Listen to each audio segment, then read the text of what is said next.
Bienvenue sur Malaika, merci de nous retrouver et d'être fidèles au poste. Aujourd'hui, nous allons parler d'un outil dont nous nous servons au quotidien, mais qui n'était pas forcément le cas pour nos parents, nos grands-parents. Aujourd'hui, ça prend beaucoup de place dans nos vies. Découvrez avec nous de quoi il s'agit.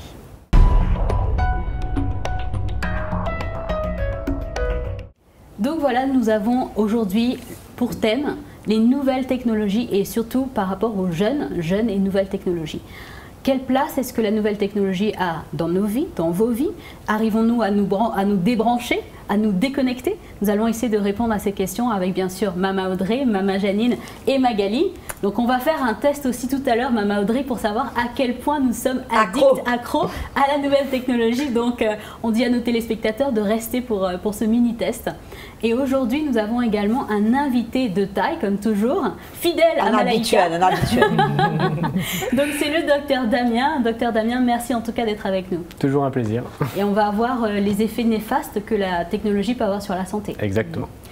Donc voilà, on parle de nouvelles technologies, ça peut être vos téléphones portables, votre ordinateur, ça peut être aussi Internet. Quand nous parlons de nouvelles technologies, de quoi s'agit-il exactement? Est-ce que cela nous aide vraiment à faciliter notre vie, notre quotidien? Nous allons le découvrir dans un petit moment, mais avant tout, nous allons passer à la rubrique de Mag. Donc voilà Magali, un petit point de définition pour commencer. De quoi s'agit-il quand on parle des nouvelles technologies? Voilà, tout à fait. En fait, on va parler donc de jeunes et nouvelles technologies, comme le titre de notre émission. Et c'est curieux, vous apprendrez que lorsque l'on tape sur un moteur de recherche jeunes et technologies, eh bien, qu'est-ce qu'on trouve, Mama Audrey? Dépendance. Le mot dépendance. Dépendance à la toile. Et en fait, c'est un terme qui est apparu, Nadège, dans les années 90, lors de l'apparition un petit peu de tous les réseaux sociaux, en 1996 précisément, par un psychologue américain qui a évoqué cette notion à l'occasion d'une représentation sur l'addiction à Internet. Et ça concernait les jeunes. Alors, je ne dis pas que tous les jeunes, évidemment, sont cyberdépendants, comme on dit, mais néanmoins, c'est un phénomène qui prend énormément d'ampleur. Alors, je vais parler un petit peu justement de cette cyberdépendance, qui se définit tout d'abord comme toute dépendance aux objets connectés en général. Alors, ainsi, une personne dépendante va se caractériser par un usage abusif du web, par tous les équipements qui s'y prêtent. Par exemple, ces équipements, c'est quoi? C'est la tablette, comme tu as cité tout à l'heure, le smartphone, l'ordinateur. Et il y a diverses formes d'addiction à Internet selon divers usages. Par exemple, le jeu pathologique, l'achat compulsif. Il y a beaucoup de jeunes qui achètent sur Internet. Alors c'est vrai qu'en Afrique c'est moins courant, mais néanmoins c'est un phénomène qui prend aussi de l'ampleur. Vous avez aussi l'immodération d'informations, c'est-à-dire que les jeunes se connectent énormément pour chercher toujours des informations, mais des informations futiles, pas du tout l'actualité en général, ou encore des cyberaddictions sexuelles et relationnelles. Alors le contexte en Afrique, quel est-il? Eh bien déjà les nouvelles technologies sont en plein boom en Afrique. Les jeunes sont de plus en plus équipés sur le continent. Je suis sûre que Mama Janine pourra le confirmer, comme partout dans le monde d'ailleurs. Les réseaux sociaux vont leur servir à se démarquer. Ils sont voilà, l'objet des regards, on les considère, ils sont plus nombreux. De plus en plus nombreux et en fait ça permet de mettre l'adolescent en confiance. En tout cas c'est ce que j'ai lu dans les articles sur le sujet. Ils sentent que leur image individuelle est approuvée, elle plaît et pour eux cela se compte en nombre d'abonnés sur Instagram par exemple ou en nombre de likes qu'on peut avoir sur Facebook ou sur Twitter. Voilà. Alors les réseaux aussi sociaux permettent pour les jeunes également de partager des états d'âme et c'est vraiment ce qui est le plus courant, des opinions, des loisirs, des envies en toute liberté. Et derrière ce besoin en fait de s'affirmer de manière fictive, eh bien il y a toujours un sentiment d'être compris par le groupe avec lequel ils interagissent. Alors on parlait aussi tout à l'heure un peu hors antenne, mais de cette cyberdépendance qui s'accompagne de la sursollicitation effectivement. En fait c'est quoi cette sollicitation? C'est l'hyperconnexion. En fait on devient accro en fait tout simplement à son téléphone et les jeunes sont très concernés par ce phénomène. Par exemple on répond systématiquement aux SMS, on consulte son téléphone à chaque fois qu'il y a un bip. On stresse à l'idée de ne pas avoir lu un mail. Et pire encore, on a la peur de rater quelque chose. Par exemple, on a posté une photo et on attend avec impatience d'avoir plein de likes. Qui va liker? Et il faut que je sache ce qui se passe sur mon téléphone. Et c'est un phénomène qui est quand même assez dangereux, je trouve. Et enfin, ce qui alimente toute cette cyberdépendance, c'est la montée en puissance aussi des jeux en ligne, Nadège. énormément de jeunes téléchargent des applications pour pouvoir jouer, Maman Audrey, mais des heures et des heures entières. Et ce qui se passe, la conséquence de tout cela, c'est une baisse de la productivité au travail et aussi dans les études. Beaucoup de jeunes échouent parce qu'ils sont tout le temps connectés, hyper connectés, cyberdépendants. Voilà un petit peu ce que j'ai pu lire sur le sujet. C'est pas très glorieux, mais après c'est vrai qu'il y a des jeunes quand même qui savent maîtriser cet outil, savent modérer, mais la plupart d'entre eux sont quand même assez accros. Ok. On va voir si c'est directement lié à la conception même de ces outils, peut-être. Donc, Mama Janine, qu'en est-il à Kinshasa? Est-ce qu'on peut dire que les jeunes sont accros à la technologie? Alors, s'ils ne sont pas accros, en tout cas, il y a un fort engouement pour les nouvelles technologies d'information et de communication pour les jeunes de Kinshasa, à tel point que certains internautes vont consacrer tous leurs revenus pour l'achat d'abonnements, des crédits, pour pouvoir être justement connectés et pouvoir surfer sur les réseaux sociaux.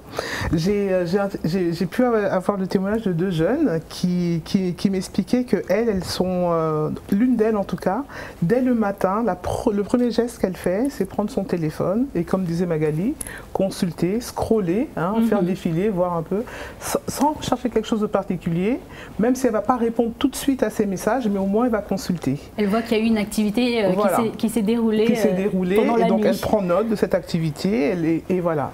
Et ensuite elle va répondre un peu plus tard, etc. Elle explique que son portable, Maman Audrey, c'est comme un compagnon.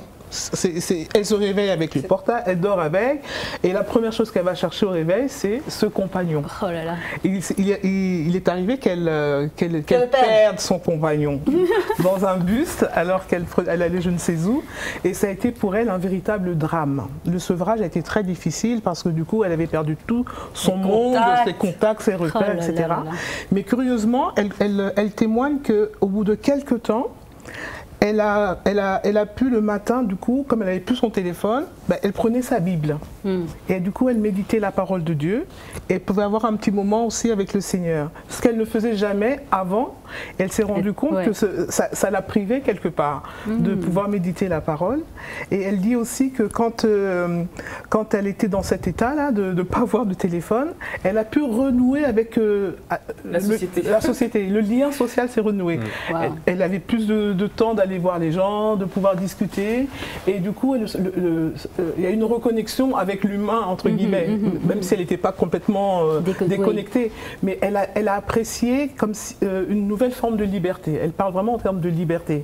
Quelques temps après, bien sûr, elle a pu avoir, quelques semaines après, un portable, mais ce qu'elle dit, c'est qu'elle n'était pas vraiment contente d'avoir ce portable. C'est nécessaire parce que c'est nécessaire, mais au moins elle a réalisé que elle doit prendre un peu de distance par rapport à un peu de recul et ne plus être dans cette hyper consommation, comme tu disais tout à l'heure. Il y a un terme que tu avais hyper connecté tout le temps. Une autre aussi me donnait le témoignage, Maman Audrey, alors elle, c'était faire des photos et poster des photos tout le temps. Pour elle, c'était très important son image, mais tout le temps elle envoyait des photos et elle attendait justement les likes. Et un jour elle a assisté à une réunion à l'église, il y avait des ateliers et notamment sur les dangers des portables. Et c'est là qu'elle a réalisé le parfait non-sens de fait d'envoyer des photos. Elle a dit mais c'est complètement stupide, pourquoi je fais ça? Elle a réalisé que ça n'avait aucun intérêt. Et donc elle a été quelque part sevrée de ce fait d'envoyer des photos, et elle a vécu ça comme quelque part comme une délivrance. Une libération. Une libération. Incroyable. Mama Audrey, ça m'emmène à une question banco. Ah mon Dieu. La question à 1 million. Parce qu'il y a certaines communautés qui vont dire, nous, on se coupe complètement de la technologie, on sort complètement de la société, on va dire, moderne, hyper connectée. Est-ce que quelque part, les nouvelles technologies, c'est le diable, entre guillemets? Bon, c'est un outil puissant. Dans les mains de l'ennemi, ça dépend ce qu'on en fait. Moi, j'ai un compte Facebook, mais j'ai un seul but dans mon compte Facebook, c'est pas de consulter ce que les gens me disent, ce qu'ils me racontent, c'est de répandre l'évangile, c'est de parler de ce que le Seigneur a fait, c'est de mettre mes chants, c'est de mettre mes articles, c'est d'une manière ou d'une autre de répandre l'évangile. Et je dois dire qu'à travers Facebook, beaucoup de gens sont en contact avec moi. Bien sûr. Et que j'ai pu retrouver, reconnecter avec eux, que j'aurais jamais pu autrement. Bien sûr. Mais c'est sûr que ce même outil peut-être utilisé différemment et à des fins qui ne sont pas la gloire du Seigneur et qui n'aident pas la personne. Bien sûr. Tu sais, de nos jours, Nadège, moi, quand j'étais jeune, je surfais sur les vagues. Sur des vraies vagues. Sur des vraies vagues. Aujourd'hui, les jeunes, ils surfent sur la toile. Voilà. Alors, il y a quand même un pas énorme qui a été fait dans une génération. C'est vrai. Et je pense que c'est une génération qui s'isole de plus en plus. En fait, ils n'ont plus besoin de personne. C'est ça, parce qu'on parle d'hyperconnectivité, mais en fait, finalement, comme disait Maman Janine, ils sont complètement déconnectés, comme le cas de cette jeune qui était dépendante de son téléphone. Ils n'ont pas besoin. Déconnectés quelque part des autres, de l'autre être humain à côté. Et ils n'ont plus besoin, puisqu'ils sont connectés en permanence, ils sont occupés en permanence, ils sont distraits en permanence, et ils n'ont plus besoin de leurs parents, de leurs frères, de leurs sœurs, pas du tout. Bien sûr. Justement, docteur Damien, j'ai une question concernant les effets négatifs, enfin les effets pervers de la nouvelle technologie. Quand on met par exemple un médicament en vente, on mettra généralement la petite notice qui dit effet secondaire possible, mais pour la nouvelle technologie, on n'a pas cette notice. Mais quels sont les effets secondaires suite à l'utilisation de la nouvelle technologie? Par exemple des écrans, les portables, etc. Alors il y en a malheureusement plein. Et je pense qu'on n'en a pas fini d'en découvrir. Les premiers effets, bon, on va parler des effets, on va dire, physiologiques. Les premiers sont surtout dans la petite enfance. La surexposition aux écrans ont un effet néfaste sur l'œil, par exemple, avec l'exposition à la lumière bleue, par exemple. Porteur de lunettes, voilà. Entre autres. Il y a effectivement le déclin cognitif. Donc en fait, on va voir que l'enfant va moins bien se développer. Il va avoir un QI un peu plus bas. Il y a un plus haut risque de quitter le système scolaire. Donc tout ça, c'est déjà le cas. Dans le package. Dans le package. Et on voit de plus en plus d'isolement. On a de plus en plus de moyens de communication, mais on communique de moins en moins. C'est ça qui est incroyable. Et c'est exactement en fait ce que disait Einstein. Einstein, quand il a découvert la loi de la relativité, il disait le problème, ce n'est pas le nucléaire, le problème, c'est le cœur de l'homme. Donc le problème, ce n'est pas la technologie, c'est pas Facebook, c'est pas Twitter, c'est pas tout ça, c'est qu'est-ce qu'on en fait. Et on voit que, par exemple, sur Snapchat, on doit envoyer tout le temps des photos. Le problème, c'est que la photo que vous allez envoyer une photo de vous mise en scène. Et ce n'est pas votre vraie vie. Et avec des filtres, attention. Et avec des filtres, bien sûr. Et donc, au fait, vous allez devoir toujours envoyer la meilleure version de vous-même sur Internet. Et donc, cela va imposer une certaine pression sur vous-même, avec, en retour, au fait, vous n'allez jamais au final jamais trouver la photo assez bien. Et vous allez développer un sentiment où votre estime de vous-même va baisser. Et donc il y a ça notamment, donc la baisse de l'estime de soi par rapport même aux commentaires, parce que forcément vous aurez toujours ce qu'on appelle des haters, donc forcément il y aura des gens qui vont vous rabaisser. Malheureusement, à travers Internet, on se permet tellement plus de choses qu'on n'aurait jamais dit en face de la personne. Ça peut être très violent aussi. Il y a le cyberbullying, où effectivement on va vous rabaisser systématiquement sur certains points, et c'est extrêmement difficile à gérer en tant qu'adulte, et d'autant plus en tant que jeune qui est en pleine construction. Il y a notamment le cas de la dépendance, qui je pense est un des problèmes majeurs. Justement, parlons-en de cette dépendance. Comment on peut détecter, en tout cas chez un jeune, qu'il est dépendant? Très facile. Vous lui enlevez le portable. Vous voyez la réaction. Regardez en 5 minutes. Non, mais en fait, il y a 4 points majeurs. En fait, on parle de la surconsommation ou la consommation excessive d'un produit. Donc là, ce sera de la technologie. Puis, il y aura ce qu'on appelle les symptômes de manque. Donc, quand je n'ai pas, comment je me sens, c'est par rapport à n'importe quel produit. Ça peut être une drogue, l'alcool, le tabac, les produits, on va dire, technologiques. Le troisième sera effectivement la tolérance. C'est-à-dire que si j'ai passé 1 heure le premier jour, j'aurais besoin de passer 1 heure et quelques minutes le deuxième, et puis j'augmente ma consommation, c'est la tolérance. Et puis il y a le quatrième, c'est l'impact sur ma vie sociale. C'est-à-dire est-ce que j'ai besoin de m'isoler ou est-ce que j'ai besoin de dépenser tout mon argent pour pouvoir avoir mon produit. On voit ça très facilement avec l'héroïne, par exemple, où la personne, toute sa vie va tourner autour de ça. Et on voit malheureusement, moi j'ai eu certains jeunes en consultation, où toute leur vie tournait autour de leur vie sur les réseaux sociaux. Et un truc qui m'est apparu, c'est que de moins en moins, les jeunes ont cette appétence d'aller vers leurs amis. Oui. Parce qu'au final, quand le lundi matin, on devait aller à l'école, on pouvait raconter à tous nos copains qu'est-ce qu'on avait fait du week-end. Oui. Mais là, ils le savent déjà, puisque tout est dit sur Facebook. Donc, le lundi matin, qu'est-ce qu'on va se raconter?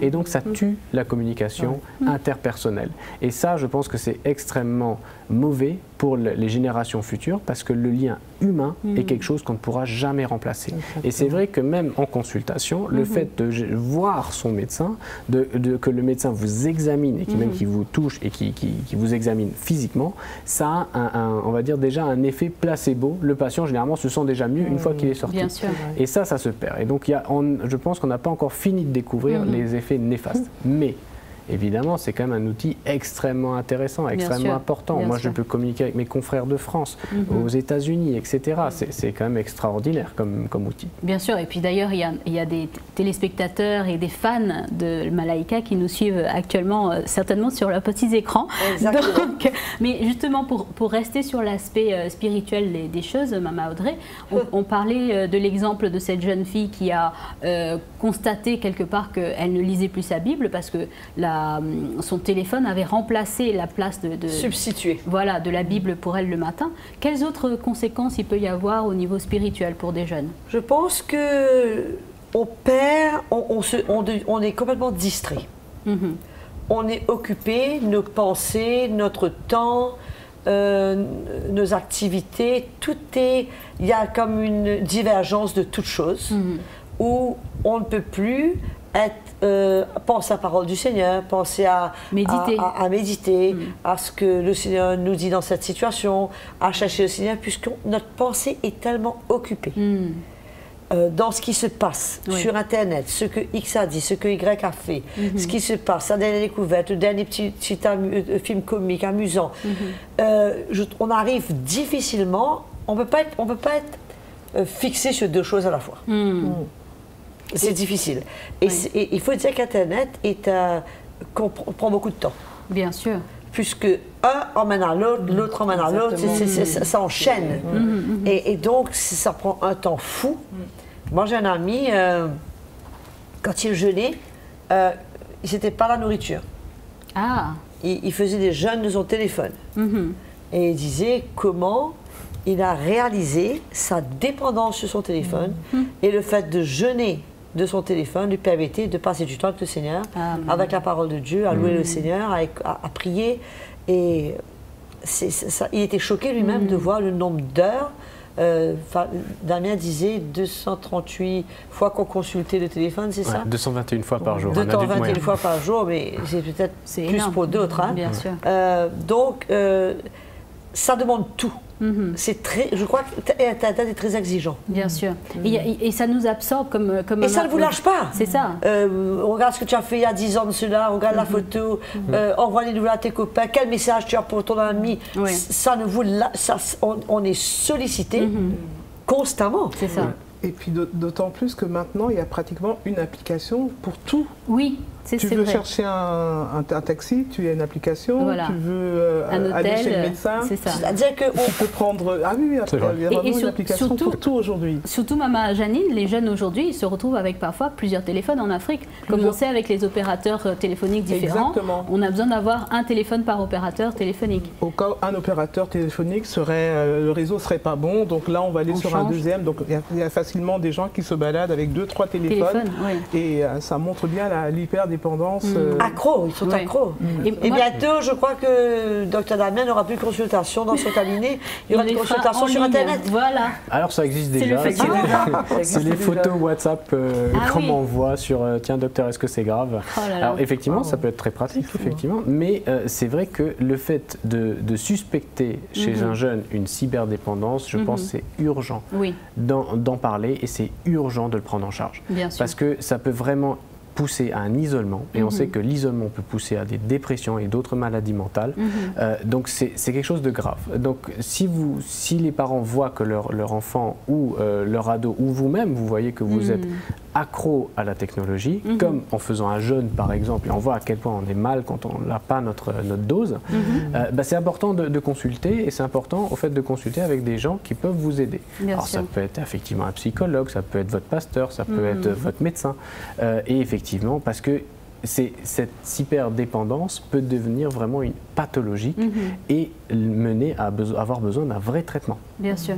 Pour continuer, merci Dr Damien, pour continuer pour l'aspect spirituel des choses, une chose que j'avais constatée, Maman Audrey, c'est que les jeunes pratiquement ne prenaient plus le temps d'observer le monde qui les entoure, la nature, de contempler, d'apprécier la création du Créateur. Et même de savoir ce qui se passait autour d'eux. Ils apprécient en photo. Oui, ils apprécient en photo, mais pour continuer sur cet aspect-là, c'est que parfois ils ne voient même plus, ils ne ressentent plus le besoin qui est à côté d'eux. Quand ils sont dans la rue, quand ils sont avec d'autres personnes, ils sont tellement scotchés sur leur téléphone que quelqu'un peut tomber raide mort à côté, que c'est à peine qu'ils ils lèveront le sourcil. Donc il y a cette réalité, même par rapport à nous en tant que chrétiens, qui sommes appelés à évangéliser, à voir un peu ce qui se passe autour de nous. Non, je crois que ça nous vole de beaucoup de choses. Ça nous vole de beaucoup de choses, d'une réalité de la vie, de pouvoir vivre le présent, de pouvoir profiter des gens qui nous entourent, de profiter des frères et sœurs qu'on connaît, de profiter de nos familles, de profiter que ce soit de la nature, que ce soit d'un moment libre. Je crois que c'est de l'esclavage. Bien sûr. Et la parole de Dieu dit, vous avez été rendus libres à un très grand prix. Ne devenez pas esclaves des hommes. On peut dire, ne devenez pas esclaves d'Internet. C'est ça. On peut changer le mot homme en Internet, puisqu'on ne parle pas d'esclavage des hommes aujourd'hui. Mais il y a beaucoup d'autres esclavages qui sont des réalités dans notre siècle. Et c'est malheureux, puisque, en fait, il y a tellement de choses que le Seigneur a prévues pour ses enfants. Peut-être même profiter de son animal, de son chien. Bien sûr. De jouer avec ses enfants. D'aller le promener. Mais les enfants ne cherchent plus à jouer au ballon. Ils veulent jouer au ballon sur la télévision. C'est ça. Avec les jeux. Ils veulent faire du sport assis dans le salon. Ce n'est plus, c'est-à-dire que c'est venu remplacer, c'est venu substituer complètement un style de vie qui aurait pu être sain, qui aurait pu être jeune, typique d'un jeune, mais il n'y a plus rien. C'est au prix de la communication, c'est au prix de la relation dans la famille, c'est au prix de beaucoup de choses. C'est au prix de beaucoup de choses. Et c'est regrettable puisque à la fin, on aurait pu utiliser cet outil d'une manière très intéressante. Voilà, justement. Comme répondre Malaika, c'est ça. Envoyer les liens de Malaika à vos amis, à tous vos contacts, faire connaître les gens, parler de Jésus, témoigner, envoyer un témoignage, peu importe quoi, transférer un bon témoignage. Il y a tellement de choses qu'on peut faire pour toucher les gens. Ben justement, je vais faire un petit test où chacun répondra pour lui-même. Et bien sûr, nos téléspectateurs, vous pouvez faire le test aussi à la maison. C'est 3 questions très simples. Y a-t-il un appareil dont vous ne pourriez absolument pas vous passer? Je vais mettre entre parenthèses le téléphone. Ça, c'est la première question à se poser à soi-même. Deuxième question, si sur une échelle de vert étant pas beaucoup de temps, rouge étant vraiment trop de temps, est-ce que vous diriez que vous passez beaucoup de temps sur vos appareils électroniques? Est-ce que rouge c'est plutôt ou vert? Rouge ou plutôt vert ou plutôt orange pour certains? Et y a-t-il un moment, ça c'est la question vraiment à se poser, est-ce qu'il y a un moment où on débranche tout et on se déconnecte réellement? Voilà, ça c'est les 3 questions à se poser pour savoir si on est réellement dépendant. Un petit test comme ça à faire vite fait sur soi-même pour déterminer cela. Docteur Damien, si quelqu'un se rend compte, voilà, que je suis dépendant, qu'est-ce qu'il faut faire et quels seraient vos conseils? Alors déjà, il faudrait évaluer cette dépendance. Si on ne traite pas quelqu'un qui passe 1 heure sur son téléphone par semaine, et quelqu'un qui va y passer toute sa journée. Alors il faudra aussi évaluer s'il y a ce qu'on appelle une nomophobie. Donc c'est la phobie de l'absence de son téléphone, no mobile phobia, qui est effectivement comme une crise d'angoisse limite si on retire le téléphone, et donc ça génère d'énormes symptômes et d'énormes détresse psychologique si on n'a pas son téléphone portable ou sa connexion à Internet. Il faut savoir que malheureusement ça va générer aussi d'autres problèmes, cette dépendance peut générer aussi cette sédentarité, c'est-à-dire un manque d'activité physique, une obésité, un risque de diabète accru et pas mal d'autres problèmes physiques. Donc une fois qu'on a évalué, on va dire, cette cyberdépendance, on va la grader et on va pouvoir conseiller, on va dire, soit une diminution de l'utilisation de ces produits ou d'instaurer des zones, on va dire, de calme ou des zones sans téléphone. Ça veut dire que, par exemple, personnellement, quand je fais du sport, je n'ai pas de téléphone portable avec moi et donc ça permet d'avoir 1 heure ou 2 heures complètement déconnecté.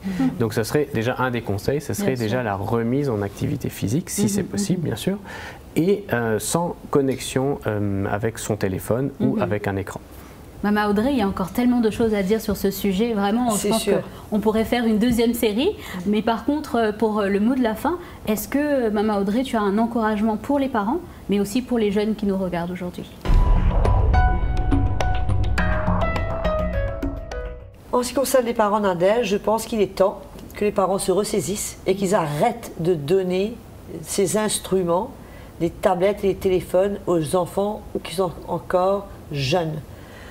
On ne donne pas le téléphone à un enfant qui a 10 ans, qui a même 11 ans, 12 ans, à moins d'une raison vraiment particulière. Sinon, c'est l'occasion qu'on donne à cet enfant de s'évader dans un monde où il n'y a aucun contrôle, où il y a même beaucoup de risques.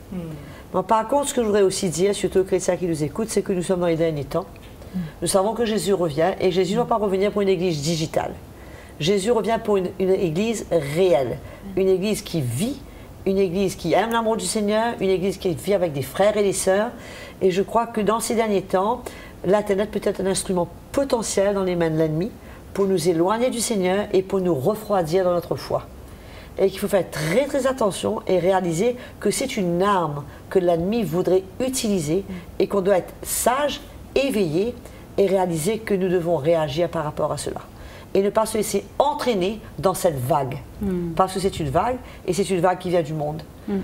Donc je pense qu'il y a un grand sujet à réflexion, et que c'est un très bon sujet que nous avons abordé aujourd'hui, et qu'il y a pas mal de décisions qui doivent être prises, que ce soit au niveau des jeunes, que ce soit au niveau des parents, que ce soit au niveau des chrétiens. Aujourd'hui, même la Bible dans l'église, elle se lit sur des téléphones. Les gens n'ont plus de Bible, tout est sur le téléphone. Application. Voilà, tout est sur le téléphone, c'est une application. Et finalement, au lieu de dépendre du Seigneur, on dépend du téléphone. Et on dépend de toutes ces choses. Et c'est malheureux. Merci en tout cas, Maman Audrey. Je suis sûre que l'appel a été lancé à faire une introspection. Maman Janine, Dr Damien et Magali, merci beaucoup. Merci à tous ceux et celles qui nous suivent fidèlement sur Malaika. Nous vous disons à très très bientôt pour une autre thématique. Salut à tous, merci en tout cas d'être là. Si vous avez été encouragé par cette vidéo, si vous avez été édifié par le programme Malaika, c'est très simple, APA. Aimez la vidéo, partagez-la autour de vous et bien sûr abonnez-vous, c'est le petit bouton rouge en dessous de votre écran pour être les premiers informés des prochaines parutions Malaika.